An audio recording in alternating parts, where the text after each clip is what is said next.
Você sabe o que faz a Câmara dos Vereadores? Deixa eu te mostrar! O Câmara na Rua leva a Câmara Municipal até os bairros, com uma estrutura completa para ouvir ideias, sugestões e construir juntos um futuro mais participativo. A próxima edição acontece no Céu Paraisópolis, dia 1º de novembro. Estamos esperando por você! Participe e faça a diferença. Câmara Municipal de São Paulo, sempre em movimento por você!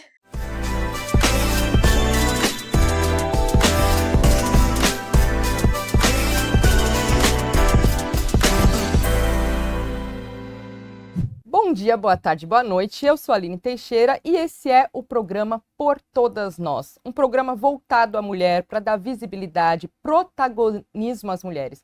A gente vai falar sobre leis que favorecem ou não as mulheres. A gente vai falar sobre saúde mental voltada às mulheres. E nesse primeiro programa, especialmente, estamos aqui com a doutora Kátia Boulos, que aceitou esse convite. Muito obrigada, Kátia, por você estar comigo aqui hoje. Tenho certeza que vai ter muito assunto bom pela frente. A doutora Kátia, ela é uma advogada especializada no direito da família, né, doutora? E é também na defesa dos direitos da mulher, da criança, do adolescente, dos idosos e também com ênfase na prevenção do direito desse público. Doutora, seja bem-vinda ao Por Todas Nós. Obrigada por você estar aqui hoje e tenho certeza que vai ser um bate-papo incrível. Eu que agradeço esse convite, que muito me honra. Estou muito feliz de estar aqui inaugurando a série desses programas com você, Aline. Eu agradeço muito o convite. Imagina, e é primeiro programa, essa convidada especialíssima aqui. Nós já batemos um papo aqui no começo, nos demos super bem, né, doutora? Verdade. Ela tem muito conteúdo, eu tenho certeza que vai voltar outras vezes. Porque Com muito prazer. O currículo dela é extenso pra caramba. Nossa, eu fiquei encantada com você, doutora. Mas hoje eu queria falar com você um assunto muito atual, né? Que é sobre o direito da mulher e como que está esses direitos na nossa sociedade atualmente. E também falar um pouco da família, o que é a família hoje. Então a gente vai adentrar esse assunto. Eu sou estudante de psicologia, já estudei um pouquinho sobre o sistema familiar. E eu sei que ao longo dos anos o conceito família mudou muito, né, doutora? Antigamente, antes da Revolução Industrial, era um conceito diferente, né? A família era meio que a comunidade ali, e depois, quando as pessoas saem do campo e vão para a cidade, ficou aquele núcleo mais enxuto, que é o pai, mãe, filhos. Só que hoje em dia isso também já está diferente, não tá? Não é mais esse pai, mãe, filho e filha, né? Na verdade, eu costumo dizer que nós temos um divisor de águas aqui no direito brasileiro com relação à família, que é a Constituição Federal de 88. Porque nós temos um direito de família antes da Constituição e outro direito de família a partir da Constituição de 88. Por quê? Porque a dignidade da pessoa humana passou a ser um princípio fundamental para o reconhecimento dos direitos. Então, só para dar um exemplo, até 77 nós não tínhamos o divórcio. A lei do divórcio é de 77. E antes disso, o casamento não podia ser dissolvido, ou pela morte, ou não tinha outra forma de dissolver o casamento. E famílias constituídas pelo casamento eram tidas como famílias legítimas. Então você imagina, duas pessoas que não tivessem impedimento para se casar, por exemplo, um viúvo e uma mulher solteira. Uhum. Se não se casassem pelo casamento, pela formalidade do casamento, estariam constituindo uma família ilegítima. E famílias ilegítimas não tinham reconhecimento algum em termos de direito. Os filhos que nascessem dessa relação também não teriam direitos. Por quê? Porque não eram reconhecidos como uma família pelo casamento, advinda do casamento. Então, em 77, vem o divórcio, e o divórcio possibilita que as pessoas possam se casar novamente, porque já dissolvia o vínculo do casamento, que não era mais só pela morte, mas também pelo divórcio. Muito bem. Então, com isso, 77 até 88, 11 anos de evolução nós tivemos. Em 88 se diz, bom, nós temos que reconhecer que existem famílias que se constituem não só pelo casamento, que era o caso da união estável, e a Constituição trouxe isso. Então reconhece como entidade familiar o casamento civil ou religioso com efeitos civis, a união estável, que não tem a formalidade do casamento, mas também se constitui considerando como entidade familiar, e a família monoparental, que é qualquer dos pais, ou o pai ou a mãe, e os seus descendentes. Isso já muda muito, Porque todas aquelas famílias que se constituíam de uma forma natural passaram a ser reconhecidas. Obviamente, não poderia haver impedimentos. Por exemplo, não pode casar pessoas que já são casadas. Ah, tá. Não podem casar. Da mesma forma, mesmo hoje, duas uniões estáveis concomitantes também, a segunda não se reconhece. Por quê? Porque está infringindo normas.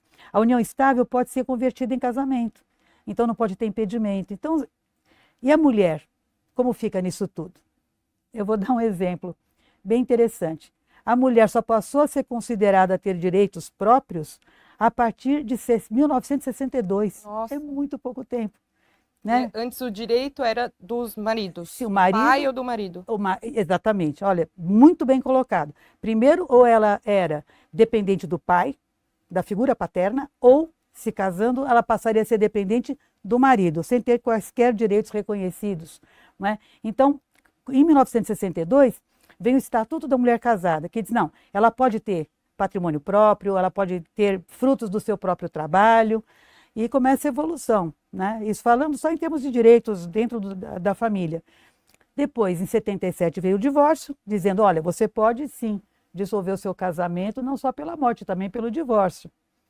E em 88, a Constituição já coloca claramente, né, que os direitos entre homem e mulher são iguais, devem ser iguais. Né, que os filhos podem ser reconhecidos independentemente da origem que eles tenham, certo? Então, quer dizer, se forem advindos da união estável, ou mesmo de uma relação de concubinato é quando existe impedimento, né, para o casamento e tem uma relação paralela. Tá? E isso traz um arejamento. Sim. E aí, a partir daí, nós evoluímos bastante e as formas de reconhecimento de família para o direito, segurança jurídica, eu estou dizendo. Sim. Né?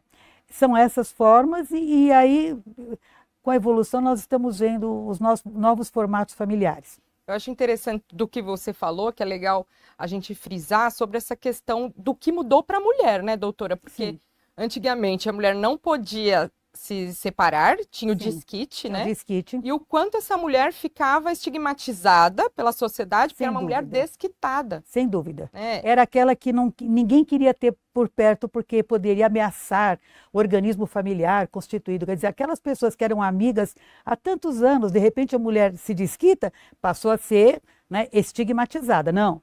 Essa nós não queremos aqui. É uma má influência. É uma má influência, exatamente. Vejam quantos casamentos acabaram se levando tempo, né, perdurando, quando já não existia uma condição de amor, de respeito.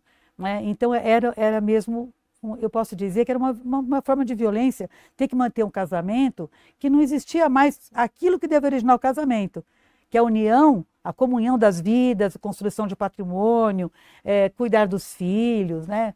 Então, aquilo deixou de existir, passou a ser difícil. E a mulher mantinha, porque não podia ser desquitada. Ela ficava numa situação... E né? Hoje já temos um a partir cenário de 77, diferente. já houve no meio do caminho algumas coisas, mas que agora o que importa é dizer que o divórcio põe fim ao vínculo do casamento, e o casamento é formalidade, união estável é informalidade, com direitos, né? Põe fim ao vínculo do casamento, a pessoa pode aqueles que se divorciaram podem se casar novamente, ou podem constituir uma união estável, podem refazer as suas vidas. Aline, eu costumo dizer que o divórcio precisa ser enxergado, especialmente pelos operadores do direito, advogados e tudo mais, como uma forma de reconstruir a família. Né? Não estigmatizar, porque divorciado não. Pode porque existe essa questão, né, doutora, de falar, o casal se separou, acabou com a família. Então, e não é isso, né? Não acabou. A família passa a ter o formato... Outro formato, mas a responsabilidade dos pais persiste, o vínculo entre pais e filhos persiste, apesar do divórcio, né? E as responsabilidades também vão ser cobradas, porque, exemplo, sustento, guarda e educação dos filhos.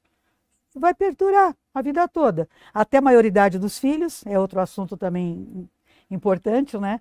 E a partir da maioridade tem reciprocidade. Sabe o que significa? Os filhos, a partir da maioridade, também devem dar atenção aos pais, né? E serem responsáveis, ter uma obrigação alimentar quando necessário, se esses pais estiverem doentes ou, né, necessitarem desse apoio dos filhos. É interessante. Doutora, já que você está falando sobre essa questão da guarda compartilhada, eu tenho uma dúvida.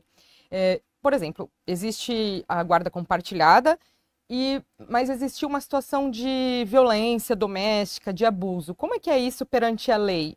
Esse pai, vamos dizer que o homem que provocou essa violência. Como que é isso? Estatisticamente ainda é, não só dentro do direito, na psicologia também é. Também é, porque é o cenário da realidade do Brasil, né, do nosso recorte.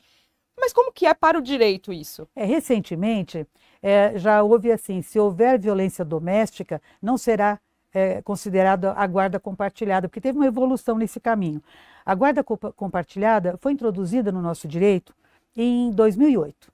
É muito recente, né? Se nós pensarmos toda a evolução do direito. Mas até hoje ainda se confunde guarda compartilhada com guarda alternada. E eu gostaria até de explicar um pouco isso. Sim, é ótimo, porque eu mesma não sei. Não, mas olha, e se vê isso com frequência. A guarda compartilhada é a responsabilização conjunta de pai e mãe sobre tudo aquilo que diga direito, né, ao cumprimento dos direitos dos seus filhos. Então, isso é guarda compartilhada. Pai e mãe decidem em conjunto, apesar do divórcio, apesar da separação, eles devem, atentamente, em condição de igualdade de direitos e deveres, responder pelos direitos dos seus filhos, até a maioridade deles, com certeza. Então, a guarda compartilhada é a responsabilização conjunta, vamos guardar isso. A guarda unilateral, que ainda é a maioria, é quando um dos pais, seja o pai ou seja a mãe, ficam com a guarda dos seus filhos até a maioridade. Também há os casos, né, que nós não vamos entrar hoje nesse detalhe, mas os filhos que também têm dependência, né, por questão de saúde mental, mas tudo bem, né, são aqueles que são curatelados, mas a gente pode falar num outro momento. A guarda unilateral, um dos pais é que fica com aquele que tem a principal responsabilidade, né, enquanto que o outro tem o dever de fiscalizar e pode pedir alteração da guarda sempre que perceber que não existe o cumprimento por parte do guardião ou da guardiã dos deveres relativos aos filhos. Isso é importante. A maior parte da guarda ainda hoje é atribuída de forma unilateral. E geralmente ainda é para a mãe, tá? Estatisticamente falando. E a guarda alternada, o que é? É uma guarda unilateral que se reveza em tempos determinados. E confundem muito com a guarda compartilhada, com alternância de dias. Você pode ter uma guarda compartilhada e ficar uma semana com o pai, uma semana com a mãe. Não tem uma regra, tem que ser um dia com um dia com o outro? Não. Ótima pergunta, porque ela tem que fazer matemática, não é matematicamente. Depende de cada família, né? Porque existem pais que têm condição, às vezes tem um trabalho mais homework, alguma coisa mais assim, e pode dar mais atenção. Às vezes a mãe trabalha, né? Então eles têm que ter esse diálogo, esse entendimento é muito importante em benefício dos filhos e do próprio organismo, independentemente de separação ou divórcio, né?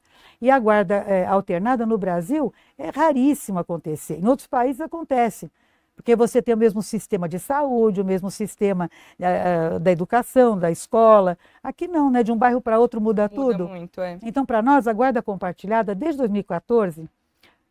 por um voto maravilhoso da ministra Nancy Andrighi, passou a ser a regra, de acordo com a lei. Só que na prática nós ainda temos guarda unilateral, né? E a maioria mulheres. E a maioria ainda sendo as mulheres, e está havendo uma mudança, porque o que nós temos que entender e fazer entender é que é importante que os pais se entendam apesar do divórcio, apesar de não viverem mais juntos, porque a situação do casal deve ser resolvida pelo casal enquanto casal. Só que a responsabilidade para com educação, sustento, guarda dos filhos continua valendo para os dois. Sim. Não é isso? Independentemente da modalidade de guarda. Então, nós temos que fazer essa mudança cultural. Eu costumo dizer isso, né? Diálogo, entendimento. Eu trabalho muito com guarda compartilhada. Há muitos anos, muito antes de constar na lei de 2008, porque a Constituição já me permitia fazer isso. Isso é igualdade de deveres entre os pais. Igualdade de direitos com relação aos filhos.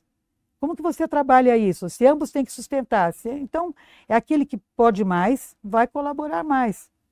né? Mas ambos têm que colaborar na medida das suas possibilidades. O que é triste é perceber, Aline, que os filhos muitas vezes são feitos de joguetes. Era até sobre isso que eu queria falar com você, doutora. Existe um termo, né, hoje em dia, que é alienação parental. Isto.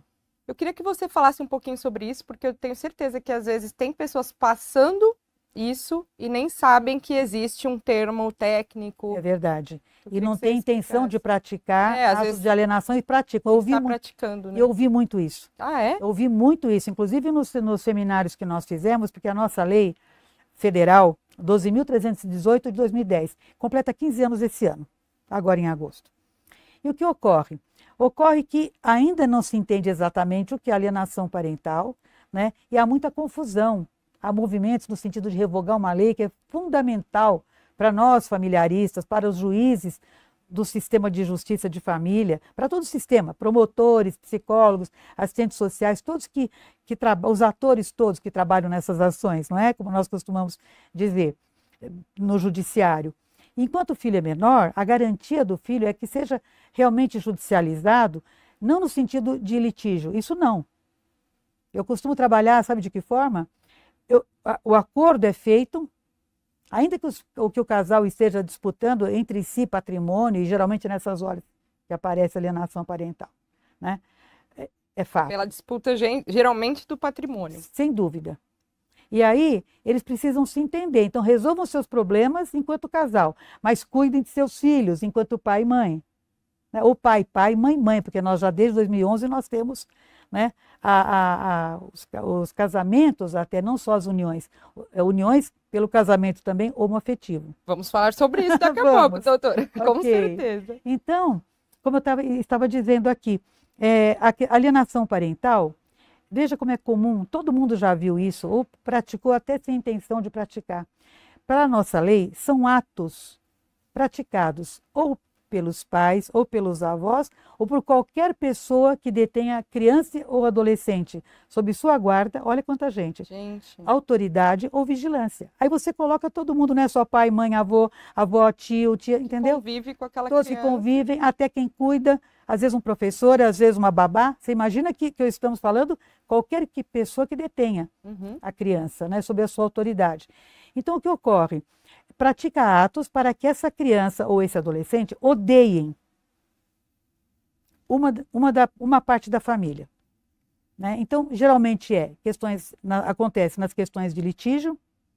Eu falei do patrimônio? Sim, nós temos que tocar na ferida. É patrimônio às vezes, por quê? Não resolve o patrimônio, começa a alimentar sentimento de vingança e de ódio na cabeça de uma criança. Para atingir o outro. Aliás, tem hoje um dado, a violência vicária. Vicária é aquela que se pratica, que você quer atingir uma pessoa e você usa o filho, você usa...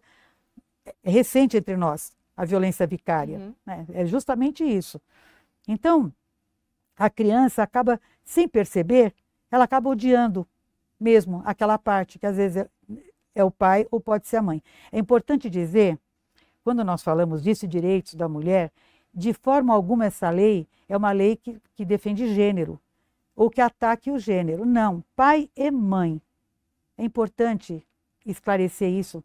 Quem praticar atos de alienação vai ser responsabilizado se for declarado alienador judicialmente.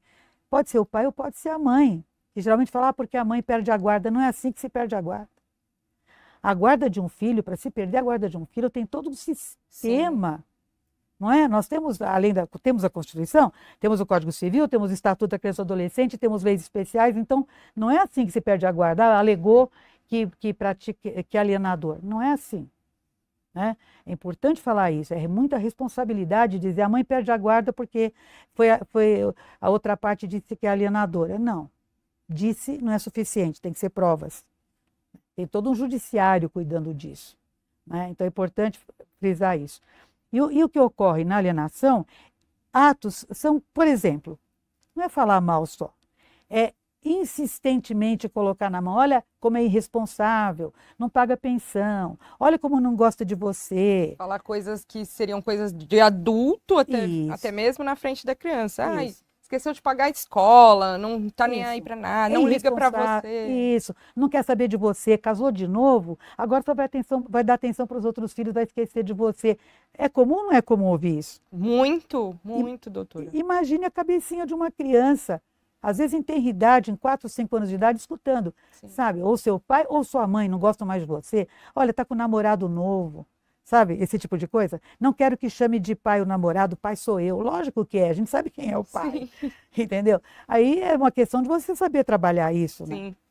Tem vários Tem uma questão exemplos. de insegurança da pessoa um pouco, né? Aí olhando pelo lado psicológico da coisa, o que faz com a cabeça da criança, né? Isso. Porque imagina essa criança crescendo com a autoestima totalmente abalada, porque falando que o pai não gosta ou a mãe não gosta, enfim, né? Como é absorvido aquilo pelaquela criança. Exatamente. E de uma certa maneira também uma insegurança por parte dessa pessoa que está cometendo essa alienação, assim que Sim, fala? é alienação, atos de Atos alienação. de A alienação. nossa lei fala em atos de alienação, não fala em síndrome, que síndrome, e eu estou falando com alguém aqui da área da psicologia, sabe que é um conjunto de doenças que são Sim. diagnosticadas. Nós sabemos que há uma interferência na formação psicológica, Uhum. e às vezes ela é assim, impossível de você reverter, é irreversível. Então vai se tornar uma criança que se torna adolescente, alienado, que se torna adulto alienado e vai replicar essa alienação para as gerações futuras. Às vezes não vai manter relacionamento estável, Sim. porque tem um péssimo modelo de família, né? Precisa de tratamento, porque sabe o que nós estamos detectando?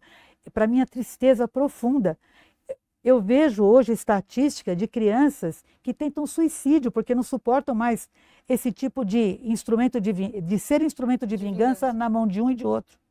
Isso é muito triste. Temos que pensar na criança. Aliás, a sua posição foi perfeita. Temos que pensar na criança. Ela está nos olhos da controvérsia. Os adultos têm que saber se adaptar a um novo sistema.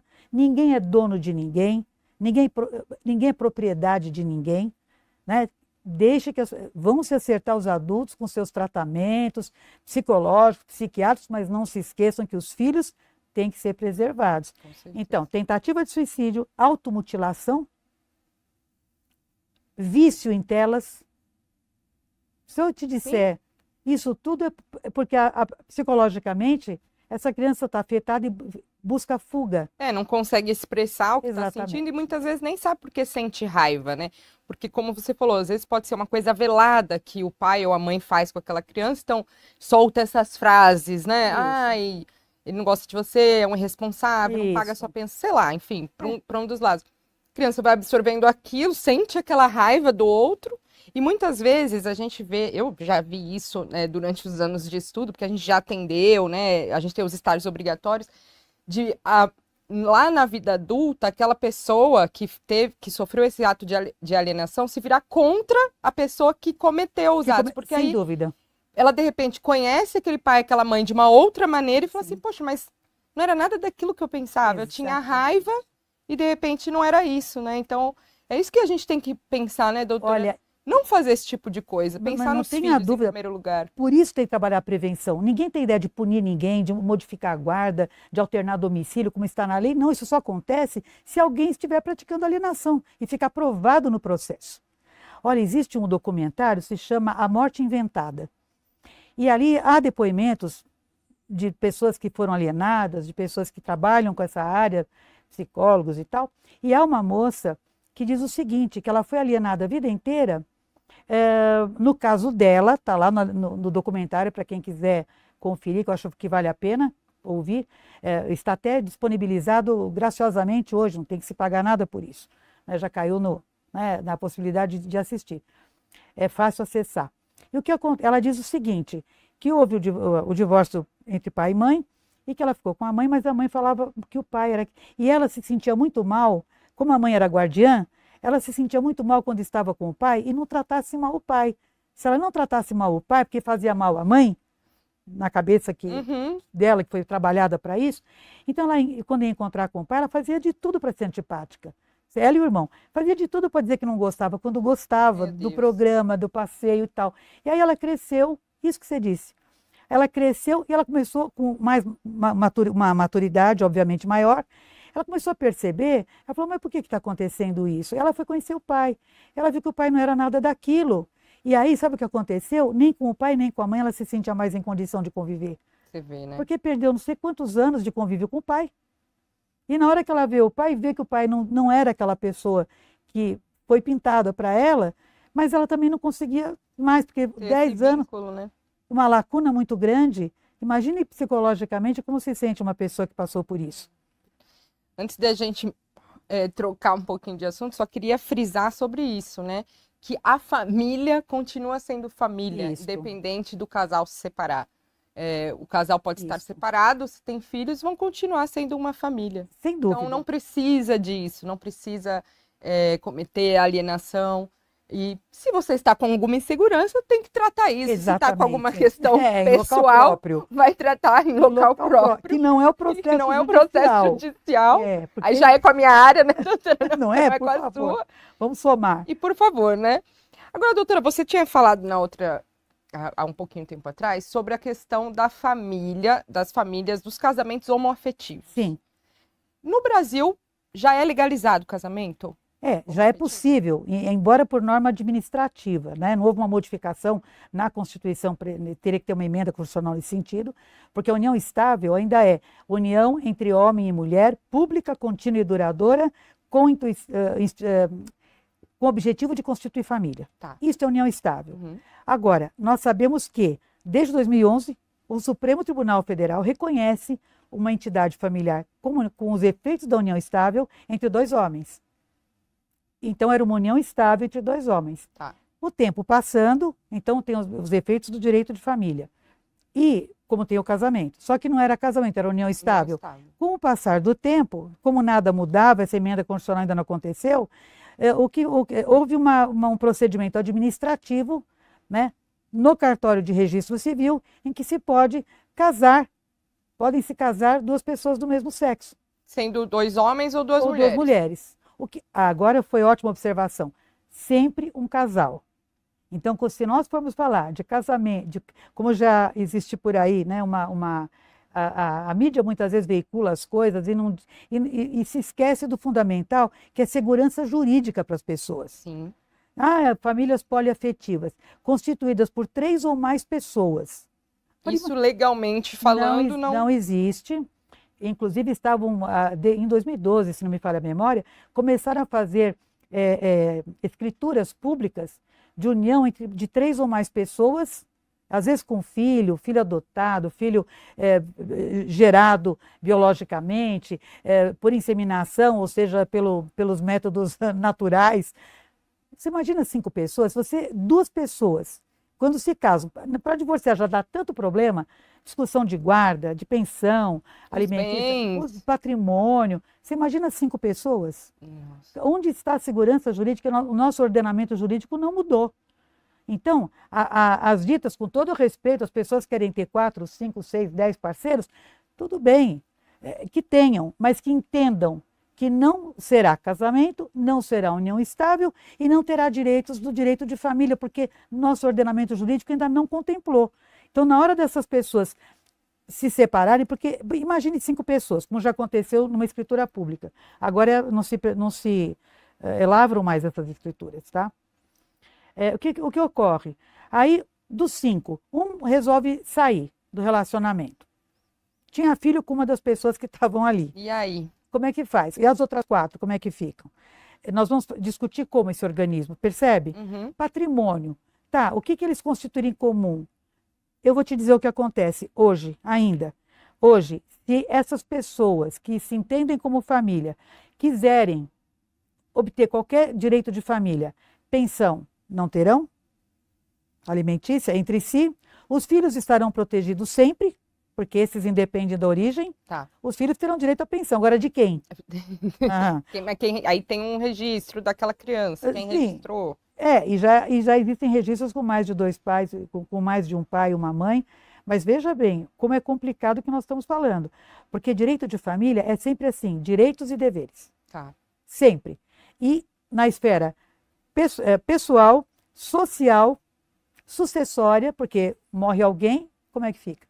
Como é que a gente vai discutir isso, né? E nós não podemos esquecer dos efeitos jurídicos dos relacionamentos afetivos. Porque na hora de cobrar esses direitos, você tem que ter o direito para cobrar, concorda? Sim, com certeza. O que vai acontecer? Vão para a esfera civil, não vão para a vara de família e vão discutir como se fosse a dissolução de um condomínio. Se o Brasil, a sociedade brasileira, deseja famílias poliafetivas, que assim são chamadas, então precisam discutir isso. Vai mudar o ordenamento? Tem que mudar. Como é que nós vamos fazer para dar segurança jurídica a esse tipo de relacionamento? Eu sei que os filhos estão protegidos, mas essas pessoas que se dizem união estável, não é. Porque união estável e casamento é sempre entre um casal. Entendi. Seja homoafetivo, seja heteroafetivo. Mas aí no caso do homoafetivo, então é reconhecido como família? Sim, Hoje? Sim, hoje é desde 2011. Desde 2011. O Supremo Tribunal Federal disse para os mesmos efeitos das famílias. Ótimo, então é uma família, uma entidade familiar. Aí se esse casal quiser adotar um filho ou... Sim, podem se casar no cartório de registro civil, inclusive. Estou falando, o meu irmão se casou há um tempo atrás com o marido dele atual. Sim. E nossa, foi muito emocionante Sim. pelo esse marco, né, dessa mudança das pessoas poderem casar com quem Natural, amam. Exatamente, porque o amor... constituir uma família e estarem também protegidos pela lei, né, doutora? Aí é que Porque está. tem muito Segurança caso jurídica.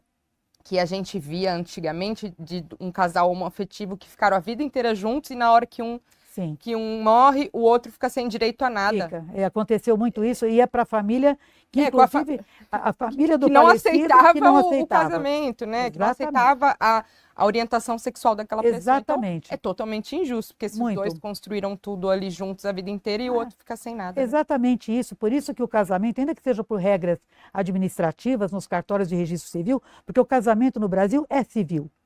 Ou é religioso com efeito civil. Ponto. Agora, pode ter união estável também, homoafetiva? Sim, pode. Não querem se submeter às formalidades? Ok, mas terão seus direitos preservados e terão deveres a serem cumpridos do mesmo jeito. Né? Entre outras coisas, nós temos que dizer, porque nós temos aí lealdade, tem que ter lealdade. Né? Existem deveres do casamento, como existem para a união estável também. Mas isso tudo para dar o quê? Segurança jurídica. Então, na hora de você se desconstituir uma união, você tem a dissolução da união homoafetiva ou da heteroafetiva. Se for pelo casamento, você tem o divórcio, homo ou heteroafetivo. Então, nós já temos essa realidade hoje no nosso ordenamento jurídico. Mas é bem verdade que ainda se lida com preconceito. É isso que eu ia falar, doutora. Perante a lei, é considerado uma família, se for um casal homoafetivo, se quiserem adotar ou ter filhos biológicos. Sim. Mas tem uma ala conservadora, né, que vê isso como uma ameaça à família. Você entende que isso é só fruto de preconceito ou tem algo por trás? Eu acho que ainda existe uma mentalidade no sentido de que somente um homem e uma mulher podem constituir uma família. A realidade nos mostra que não é assim. A realidade mostra que essas pessoas não podem estar desabrigadas da garantia do direito, pelo fato de elas terem uma orientação sexual diferente. Então, nós não temos mais, já houve o nosso direito já foi um direito religioso até a República. Sim. Depois disso, ele passou a ser, né, o direito que a nossa Constituição diz. Né, todas as pessoas têm que estar, né, ter seus direitos garantidos, logicamente, desde que nós tenhamos uma estrutura jurídica que lhes dê suporte. Sim. Não adianta também porque você sabe que existe hoje, por exemplo, uma família, olha, se eu começar a citar, veja só, família multiespécie. Por que é uma família multiespécie? Aí, boa pergunta. O direito está tendo que lidar com isso. Além da família constituída por seres humanos, existem aquelas que têm animais de estimação. Sim, e que isso consideram como se fosse família. Isso existe assim, no meio jurídico, nessa questão dos pets. Sim. Tem guarda e tudo mais. Isso é uma coisa legal mesmo? Está acontecendo isso já. Há anos eu venho falando sobre isso, porque eu fiz um levantamento e verifiquei que, na prática, muitos casais hoje preferem ter animais de estimação a terem filhos, porque a responsabilidade... começam a fazer a projeção e não querem, né? E ficam preocupados, a responsabilidade de criar, de educar, de sustentar, preferem os pets, muito bem. ninguém pode interferir naquilo que é desejo das pessoas. Sim. Assim como não podem deixar de cumprir os deveres das relações que elas formam. Então, se nós pensarmos, eu me recordo que em 2015, nessa época, nós criamos a Comissão de Direito de Família e das Sucessões aqui da OAB de São Paulo, né? Formamos essa comissão e eu já trouxe em 2015, olha, o Código Civil francês foi alterado para considerar que animais de estimação são seres sencientes, ou seja, eles têm sentimentos. Uhum. E tem. Sim. E tem. São seres sencientes, devem ter e como são dependentes dos seres humanos, porque animal doméstico você não pode colocar, vai colocar no habitat. Ele não vai sobreviver. Esse habitat natural, né? É verdade. Depois que as onças começaram a entrar para a cidade, nós começamos a entender que há uma certa confusão. Sim. Mas animais domésticos, geralmente, eles são dependentes do ser humano. E quando você adota, você não pode mais dizer que é dono. Porque o direito nosso aqui ainda está retrógrado, sabe, Aline? Porque ainda fala como se os animais domésticos fossem bens semoventes. Eles são considerados objetos que você coloca, e não são objetos, né? O Código Civil está para ser reformado e a inclusão dos animais domésticos como seres sencientes já está na projeção da alteração. Mas hoje ainda nós temos que são bens semoventes. Você partilha como se fossem bens. Não, ninguém é dono. Ninguém pode ter esse animal doméstico como sendo uma propriedade, né? Ele tem vida, tem os sentimentos e tem que ser respeitado. E é dependente do ser humano. Tanto é que existem leis aí para aqueles que ofendem esse direito de serem cobrados disso. Né? Então, os animais domésticos, os ditos pets, né? No momento em que um casal adota, que é tutor, é um casal tutor, que é o termo atual, desses pets, né, que são animais domésticos, na hora de se separar, quem é que vai cuidar? Eles são dependentes. Quem vai cuidar do veterinário? Quem vai cuidar da alimentação? Quem vai cuidar de tudo aquilo que é necessário para um ser dependente? Né? Então, é como se formasse uma família multiespécie mesmo. Entendi. Que interessante. É interessante. Doutora. Hoje nós trabalhamos essa terminologia. E, na hora de separar, tem regulamentação de visita, tem regulamentação... E até nessa parte financeira, né? Porque também. Você falou, eu sou veterinária de formação, estou me formando em psicologia, mas a minha primeira formação é veterinária. São altos custos, né? Que às vezes você tem veterinário, alimentação, às vezes vai para creche, vacina, porque hoje em dia tem creche. Tem. Então, isso também é dividido legalmente, essa parte financeira também? Sim, é possível. Até nós temos o ministro Luiz Felipe Salomão, se não me falha a memória, do Superior Tribunal de Justiça, em que claramente diz, são seres sencientes, eles têm que ser cuidados, têm que ser amparados e estarem sob a responsabilidade de um ser humano. Então, já que esse casal é sempre um casal, se divorcia, olha o trauma. Não, mas eu tenho que falar, porque senão tudo pode, né? Sim. E não é assim, né? Eu não julgo, aliás, é importante falar isso, eu acho que nenhum de nós tem o direito de julgar a forma como o outro se sente feliz. Mas, por outro lado, nós todos temos o dever de dar segurança jurídica para aquilo que o outro deseja. Sim. Eu acho que fica claro, né? Então, nós não podemos dizer aquilo eu não acho bom. Não. Cada um tem... Cada um sabe o que é certo ou errado. O que é bom para si próprio, certo. Então, se quiserem ter um pet sob a sua tutela, são tutores, na hora de dividir, se o casal não deu certo, é a mesma coisa. Vai ter que dizer como é que vão arcar com esses custos. Eu acompanho vários casais assim, sabe? E que dá muito certo, né? Porque as tarefas são divididas, né? Somam os esforços para poder cumprir as tarefas. Os custos também, quem pode mais arca com mais, quem pode menos. É o princípio, né, da pensão alimentícia, inclusive, né? É esse. Sim. Arca com menos, quem pode menos, mas todos... Uma coisa bem justa, né? Nós chamamos que é o critério da proporcionalidade. Que o juiz vai ter que dizer, quem pode mais, né, doa mais, quem pode menos, menos. Mas todos têm que contribuir, né? E nas famílias multiespécies já está acontecendo isso. Nossa, que interessante esse termo. famílias multiespécies. Isso. Eu já aprendi uma coisa, quer dizer, estou aprendendo muitas coisas novas Não, hoje com você, imagina, mas tá, achei muito interessante, porque realmente... É, Doutora, a gente está falando muito de divórcio, e não sei se você viu um caso aí que aconteceu recentemente de famosos sim. que se separaram e falaram que foi para preservação de bens. Não sei se é verdade, porque esse pessoal que é muito influencer, às vezes também faz coisa para dar mídia. É. Mas isso existe mesmo, esse tipo de divórcio? Ah, a gente quer preservar nossos bens. Na verdade, Eu nem entendi muito bem, para falar a verdade. Eu não eu gostaria que você acho muito explicasse. interessante também, porque eu li e como nós não temos acesso ao caso concreto, eu vou falar genericamente, né? Quando se fala na dissolução do vínculo, do casamento, por exemplo, né, que no caso me parece que foi esse caso também, Sim. né? Nós sabemos que tem direitos e deveres que vão continuar, né, seguindo, apesar do divórcio, né? Mas o que acontece? Se estiverem fazendo isso para fugir do cumprimento de uma obrigação, porque tem um credor, né? Tá. Entendeu? Então, por exemplo, uma um dos dois está simulação. devendo, sei lá, alguma coisa assim. Isso, é uma simulação. Então vai haver vai ter uma execução sobre isso, vamos preservar o patrimônio. Isso é uma simulação. Tá. Isso pode ser considerado uma fraude a um credor.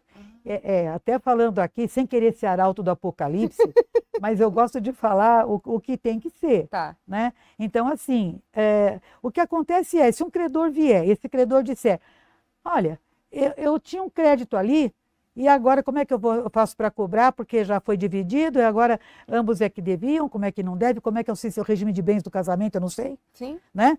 Então, se houver deveres decorrentes do regime de bens que foi adotado, é outra coisa importante para falar, Tá. né? Se é separação total, Isso, a separação, né, total, ou a comunhão parcial de bens, que de 77 para cá, da lei do divórcio para cá, é o regime que a gente diz que é supletivo, ele supre a vontade das partes. Se você vai ao cartório e não falar nada, vai ser adotada a comunhão parcial. Tá. Né?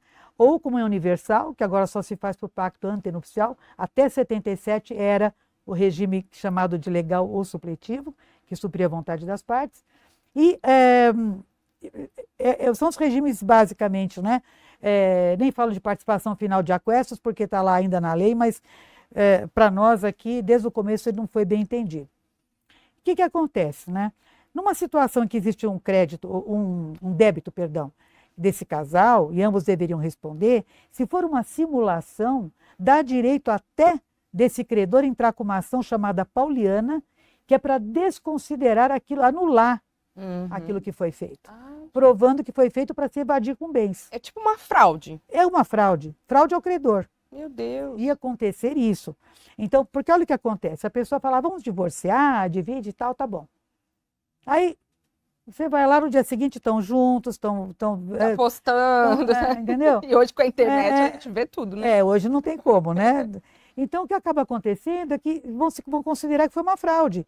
E a fraude dá direito, é um vício do consentimento, dá direito à anulação do documento que foi produzido. Ou seja, se de repente eles se separaram e aí for comprovado. Se for comprovado, sempre. Eles voltam, assim, como se voltasse...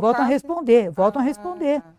Porque não pode se evadir com bens, não disse que é esse caso, porque eu não conheço o caso. Sim, não, também não, mas é que isso ficou na alta por serem duas pessoas muito famosas, né? Sim, olha, eu já vi vários casos assim, ao longo dos meus mais de 40 anos de advocacia, de família, eu já vi muitos casos. Então se faz aí um divórcio para dizer que mas continua todo mundo... Não, pera um pouco, isso é fraude.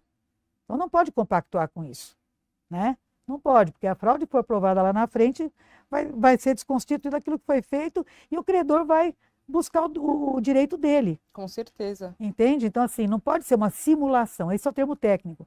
Eu estou fazendo de conta que eu estou me divorciando, mas não estou. Quer dizer, você agilizou o judiciário, se utilizou da estrutura do Poder Judiciário, olha o que significa isso, para enganar. Né? Então, tem esse lado que tem que ser observado. Agora, não digo, no caso concreto, a gente nunca sabe, porque também, muitas vezes, a mídia divulga aquilo que vai dar ibope. Sim, que vai com dar... certeza. Como eu falei, ainda mais por se tratarem de pessoas famosas, às vezes também querem fazer um alarde em cima daquilo. Nem sabemos se realmente se divorciaram ou não, né? Porque isso daí não tem como saber. Eu costumo dizer isso, acontece muito nos casos, por exemplo, de alienação. Se me permite só fazer um paralelo, Que às vezes, mas as mães perdem a guarda. Eu pergunto, eu trabalho com isso desde 2006. Nós vamos fazer 20 anos, então, de trabalho nesse sentido. Aí, mas muitas mães, eu quero saber quantas mães, cadê a estatística? Quantas mães perderam a guarda porque o pai alegou que tinha alienação parental? Não tem. Porque não tem comprovação científica. Tem sim. Porque nos outros países não interessa. O Brasil precisa, daqui, né? O Brasil precisa desse sistema do Oiapoque ao Chuí. E eu tenho centenas de acórdãos que deixam muito claro que tanto o homem quanto a mulher podem ser declarados alienadores. Então, assim, alegar, eu fico muito preocupada com a exposição midiática de assuntos que são guardados pelo segredo de justiça no judiciário. Uhum. Eu vejo essa exposição na mídia, eu fico assim muito preocupada com isso. Porque são muitas infrações contra os direitos das próprias crianças. Crianças não podem ser expostas na internet, as situações de família são cobertas pelo segredo de justiça no judiciário, não podem ser expostas. Essa responsabilidade social que todos devem ter. Eu vou te contar um caso, veja só até onde pode chegar. Um casal se divorciou e aí se alegava que a mãe estava praticando alienação parental. Sabe onde se alegou isso? Na mídia, na internet. Foi para o mundo inteiro. A mãe é alienadora, quer dizer, fazendo o quê? Estava difamando a mulher, porque até lá não tinha prova nenhuma, difamando e expondo a criança. O que aconteceu?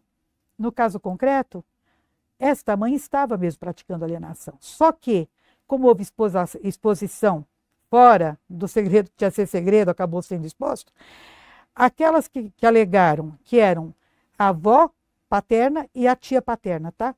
Da criança. Elas expuseram essa situação e, apesar da mãe realmente estar praticando alienação, ela teve o direito de receber indenização por dano moral. Meu Deus. Olha o estrago. Por que foram colocar isso na internet? Aí colocaram a criança numa situação até pior do que já estava passando, né? Pior, porque sempre tem os prós e os contras, vem aqueles que ficam do lado de um, outro que fica do lado do outro. E isso é muito ruim, porque todos nós temos que estar do lado das crianças. Mas isso que você está falando, doutora, infelizmente acontece muito, né? Tem até um caso de um jogador de futebol aí famoso, ele mora na Europa, e aí estava com a esposa, se separaram, e aí a mulher voltou para o Brasil com a criança, e aí começou a briga por conta da pensão. Sim. E aí a briga por conta da pensão, e aí tudo isso exposto na internet, né? É absurdo. Até coisas do processo mesmo, da guarda, do não sei o quê, exposto ali na internet como... Então, a gente fica preocupado mesmo. E a infração, aí o futuro dessa criança, né? Lógico. Vai ver isso, essa briga dos pais na internet e um monte de comentário maldoso que existe. Sim. Então, é preocupante mesmo. Eu pergunto qual é a vantagem que se pensa ter para expor uma situação que envolve crianças que têm que ser protegidas por nós, porque elas não têm não podem por si praticar atos da vida civil, elas têm sempre os pais como ou assistentes ou representantes, né, até os 16 anos, ou elas são assistidas pelos pais, então assim, até a maioridade. Então quando você percebe que tem uma exposição midiática, né, que tipo de fruto saudável se pode colher dessa situação, eu já vejo como infração ética, eu não, todo mundo que conhece o direito sabe, né, que milita nessa área, que não pode ter essa exposição. Então, por exemplo, os meus clientes, os meus assistidos, eu falo, nada de exposição midiática, é segredo de justiça, temos que proteger, nada de expor peça, sabe, que aconteceu, isso aconteceu, você está dando abertura para o mundo saber de uma coisa que é guardada pelo segredo de justiça. Então, qual que é a necessidade de ter o segredo de justiça? Não é? Né? Não. E o sofrimento dessas crianças? Que se vem... Houve um caso que eu vou até comentar, o pai, naquela... garantia assistência à saúde, ele é bastante abastado, garantia tudo para a criança, mas a mãe, naquela coisa de querer, bom, já que eu posso mais, ganhar mais, tirar mais, eu não sei o quê, ele pagava o plano de saúde mais caro que tem. Pagava não, paga ainda. E ela vai para a rede social, com a criança dentro de uma UBS, dizer, não, filma e coloca até. Eu tive acesso foi para o mundo, dizendo, olha que grande pai é esse, que diz que olha onde é que o filho está 4 horas esperando para ser. Quer dizer, é uma coisa assim, Meu Deus. mentira, exposição da criança. Isso é uma alienação?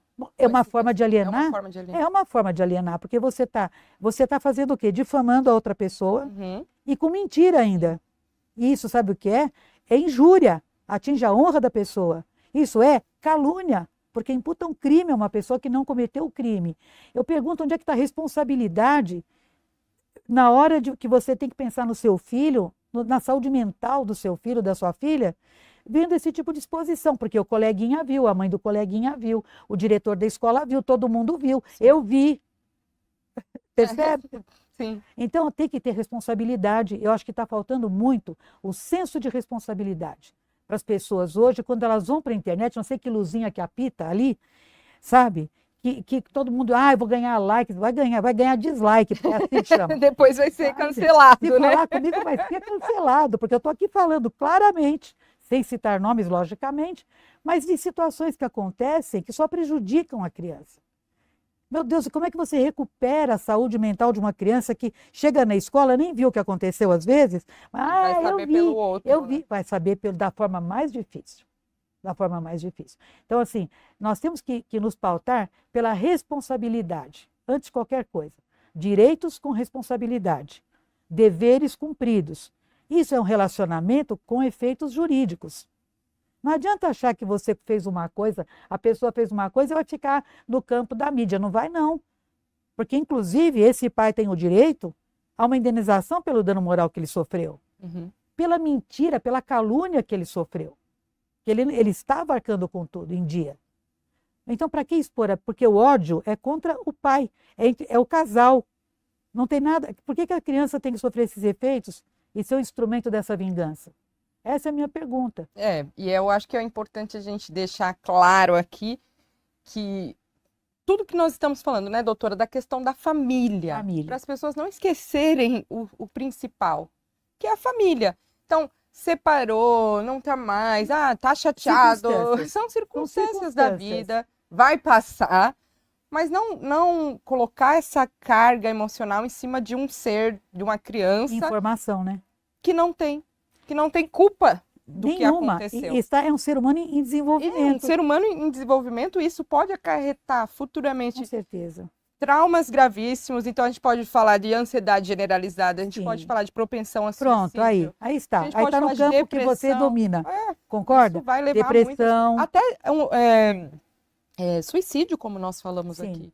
E não bastasse que hoje as crianças muitas vezes são conduzidas de uma forma inocente, se nós olharmos a criança, mas os pais responsáveis têm que estar lá. Acredita? Ela entra achando que está num joguinho, quando vai ver, ela vai ser direcionada para a Deep Web. Sim, e na Deep Web ela pode acontecer de tudo. Pode acontecer dessa criança que inocentemente está sendo manipulada pela via virtual, pensar que tem uma criança do outro lado, quando na verdade pode ter um explorador, pode ter um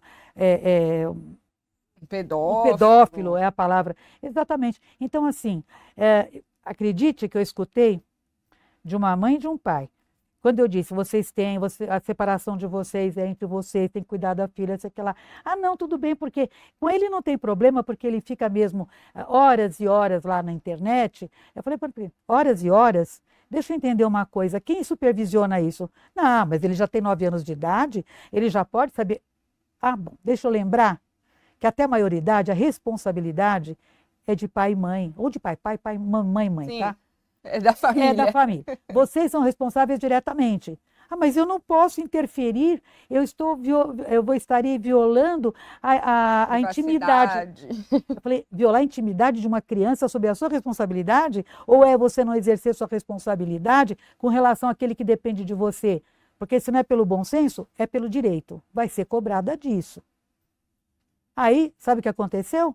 Foram entrar lá para ver o que tinha. Eu falei, eu quero ver o que está acontecendo. Vocês têm que colocar aquele programa, que tal, você tem que olhar, não pode ser horas e horas. Aí eu falei um monte de coisa. Tá bom, deixa eu ver. Sabe o que essa criança estava fazendo? Como os pais brigavam muito e se agrediam fisicamente, e se agrediam na frente da criança, fisicamente, de uma forma bastante intensa, esse menino, de 9 anos de idade, entrou na internet e descobriu como é que se fazia uma família virtual. Ele montou uma família virtual. E sabe o que ele fazia com a família virtual? Ele matava o pai virtual todo dia, porque ele apanhava do pai, porque trancava no quarto. Então, eu falei, vocês sabem que aí você tem um candidato, um sério candidato a ser um homicida amanhã, um parricida, que possa assassinar o pai. Porque o ódio dele, ele não está feliz lá aquelas horas, ele está lá fazendo isso. Nossa, eles ficaram desesperados. Aí o que nós vamos fazer? Começa a assumir papel de pai e mãe. Resolvam seus problemas lá onde vocês têm que resolver, no divã do analista, onde Sim, a terapia, faz qualquer coisa. Agora, o que não pode é vocês deixarem uma criança de 9 anos como se fosse autossuficiente, porque juridicamente ela é dependente de vocês, mentalmente ela está sendo formada agora, e vai acabar cometendo atos que depois você vai lá, entra na escola e assassina todo mundo. Aí ninguém sabe por quê, né, que aconteceu. Isso é uma coisa que eu estudei esse semestre nessa psicopatologia de criança e adolescente. Sim. Então, muitos transtornos que acontecem nessa fase, principalmente da adolescência, né, que aí onde aparecem mais os transtornos, que vêm de infâncias em que não tiveram o cuidado adequado da família, seja do pai, seja da mãe, seja dos pais, das mães, enfim. Então é importante a gente pensar na saúde mental aí fundamental. Saúde mental é a expressão do momento. E não é só de criança. Doutora, estamos chegando ao fim desse nosso bate-papo e foi assim uma coisa impressionante. Eu aprendi muito com você. Espero de coração que você volte mais vezes, porque eu tenho certeza que nós temos muito mais assuntos. A gente também pode entrar mais nos direitos das mulheres, né? E eu acho que você tem muito conteúdo. Mas eu queria fazer o fechamento te perguntando uma coisa. A gente falou muito sobre família, de todos os diversos tipos de família, até aprendi termos novos aqui hoje. Mas você acredita que a família é o alicerce da sociedade? Eu acredito sim. Até a nossa Constituição deixa muito claro, no artigo 226, a família base da sociedade tem a proteção especial do Estado. O que é uma proteção especial? É dar todas as condições legais para que essa família tenha garantias jurídicas. Muito bem. Agora, não interferir, porque as pessoas têm autonomia para constituir as suas famílias, né? Tem as formas de lei que protegem, mas a família é a base da sociedade, com o formato que ela tiver. É importante que tenha, eu falo sempre da segurança jurídica, porque na hora de constituir família, as pessoas estão encantadas, querendo, né, partilhar seus sonhos, construir o seu patrimônio, enfim, as suas prioridades. E às vezes, quando há o desenlace, né, é o momento de saber como que eu posso ser protegido, de que forma todos podem ser protegidos, sem nenhum sair de lá, desse relacionamento, com aquele sentimento de perda. Porque já tem um sentimento de luto, né, numa separação. Né? Aprendi com a psicologia, viu? Essa expressão. Né? É o sentimento de luto. Tem que saber elaborar esse luto. Né? Mas as garantias jurídicas devem existir. Por isso que eu digo, não, as pessoas podem ter os relacionamentos que elas quiserem, para terem proteção efetiva do direito de família do nosso país, nós temos regras. Então, você tem a Constituição Federal, que é a nossa lei maior, e você tem as leis, né, infraconstitucionais, que vem o Código Civil, que disciplina o casamento, tem um livro inteiro só sobre família, né, outro sobre sucessões, que é após a morte. Né?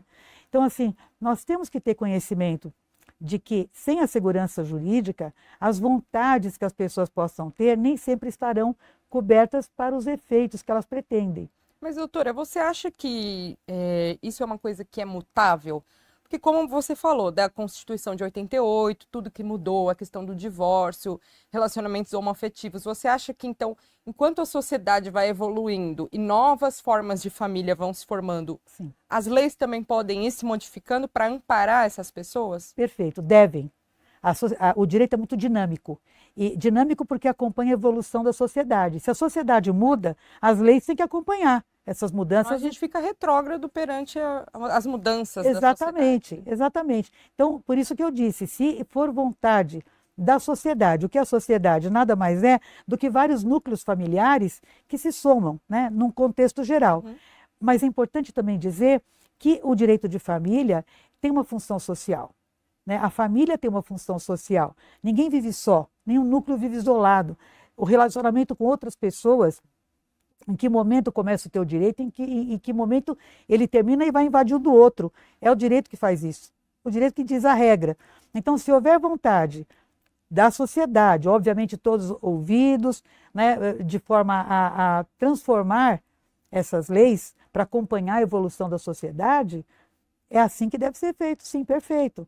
Né? Agora tem que saber se é a vontade de todos. Olha, eu fiz as últimas pesquisas, eu estou sempre pesquisando, né, participando dos congressos, sempre tenho que levar estatísticas atualizadas. Então, assim, por exemplo, a família poliafetiva não é vontade da maior parte da população brasileira. Porque quando você conversa com alguém, você veja, as pessoas querem preservar, não por um sentido de propriedade, mas porque se amam, se querem bem e querem viver juntos, aquele casal. Não querem que seja um trio, um quarteto, um quinteto, um sexteto. Percebe? Não é isso que a sociedade, até hoje, pelo menos, demonstrou. Existem casos? Existem. Eles estão cobertos pelo direito? Não. Pelo direito de família? Não. Pelas outras formas de direito, como eu disse, sim, mas pelo direito de família, não. Então, se houver uma vontade expressiva que chegue ao conhecimento, que a sociedade diga, não, queremos agora que seja livre, não é o que está acontecendo até hoje. Entendi. Não é o que está acontecendo. Mas se houver, então que sejam mudadas as regras para dar garantia de direitos a todos. É isso aí. Muito obrigada, doutora, Eu que agradeço. pela participação no nosso primeiro programa, Por Todas Nós, onde a gente vai trazer convidadas para falar sobre esse tema da mulher. E foi muito especial ter você aqui comigo hoje. Muito obrigada. Eu que agradeço, Aline. Aliás, você é excelente e deixa muito à vontade aqui esse bate-papo, né, esse colóquio, assim, de uma forma tão agradável. E eu me coloco à disposição também, viu? Com certeza para retornar vai voltar. com o maior prazer para outros temas dessa área, ou dos direitos da mulher, ou da pessoa idosa, que é importante também nós trabalharmos hoje. Que quando se pensa na mulher, ninguém pensa que a mulher já foi criança, adolescente, adulta e vai ser idosa. E a longevidade hoje é uma realidade, nós não podemos esquecer, temos que trabalhar. Vamos falar sobre isso também. Conte comigo. Muito obrigada, doutora. viu? Muito obrigada.